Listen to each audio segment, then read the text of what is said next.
Guys, അപ്പൊ നമ്മള് കുഞ്ഞപ്പനെ uniform വാങ്ങിക്കാൻ പോവാണ്. തയ്ച്ച് വെച്ചിട്ടുണ്ടെന്ന് ആ ചേട്ടൻ വിളിച്ചു പറഞ്ഞു കേട്ടോ. ഇത് മീഷോയിൽ നിന്ന് വാങ്ങിച്ചാണ് കേട്ടോ. ഈ ക്രോപ്പ് ടോപ്പ് ഓഫർ ഉള്ളപ്പോ വാങ്ങിച്ചാണ്. ഇതിനെന്തോ 75 രൂപ എന്തോ ആയുള്ളൂ. ഇത് എന്റെ ജോഗേഴ്സ് ആണ് ഗൈസ്. ഇത് ഇട്ടിട്ടിട്ടിട്ട് നരച്ചുപോയി. കുഞ്ഞപ്പൻ ഈ ടീഷർട്ട് ഈ നിക്കറും എടുത്തിട്ടുണ്ട്.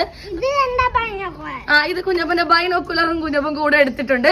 കുറെ പേര് പറയും കേട്ടോ, ചേച്ചി ഗെറ്റ് റെഡി വിത്ത് മീ ചെയ്യുമെന്ന്. ഞാൻ എപ്പോഴും മറന്നു പോകും. ഇപ്പൊ എന്താണെങ്കിലും ഒരുങ്ങിറങ്ങിയപ്പോ പെട്ടെന്ന് ആ കാര്യം ഓർത്തോണ്ട് ചെയ്തതാണേ.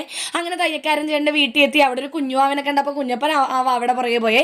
എവിടെ വാവിനെ കണ്ടാലും പുറകെ പോകും. ഒരു പട്ടിക്കുട്ടിയാണെങ്കിൽ ആരാണ് എൻ്റെ വീട്ടിലേക്ക് ചോദിക്കാതെ കയറി പോണേന്ന് പറഞ്ഞ് നിൽപ്പുണ്ടേ. അങ്ങനെ വരുന്ന വഴി ചേട്ടൻ്റെ കൂട്ടുകാരൻ്റെ വീട്ടിൽ കയറി. അവനൊരു വാവ ഉണ്ടായിരുന്നു. ചിരിപ്പിക്കാൻ നോക്കിയതാണ് ഗൈസ്. എൻ്റെ മുഖത്തിട്ട് ഒറ്റടി അടിച്ച് വാച്ചി. അങ്ങനെ കുഞ്ഞപ്പൻ അവിടെ വെച്ച് യൂണിഫോം ഒക്കെ ഇടിയിപ്പിച്ച് നോക്കി. അവനാണെങ്കിൽ വാവയുടെ കളിപ്പാട്ടം എടുത്ത് കളിച്ചോണ്ടിരിക്കുകയാണ്. അപ്പോഴാണ് ടി വിയിൽ സൂര്യയുടെ ഡാൻസ് കാണുന്നത്. ആ നിക്കറ് കീറിയെടുക്കുമെന്ന് ഞാൻ വിചാരിച്ചു. അതുമാതിരി ഡാൻസ് ആണ് കിടന്ന് കളിച്ചത്.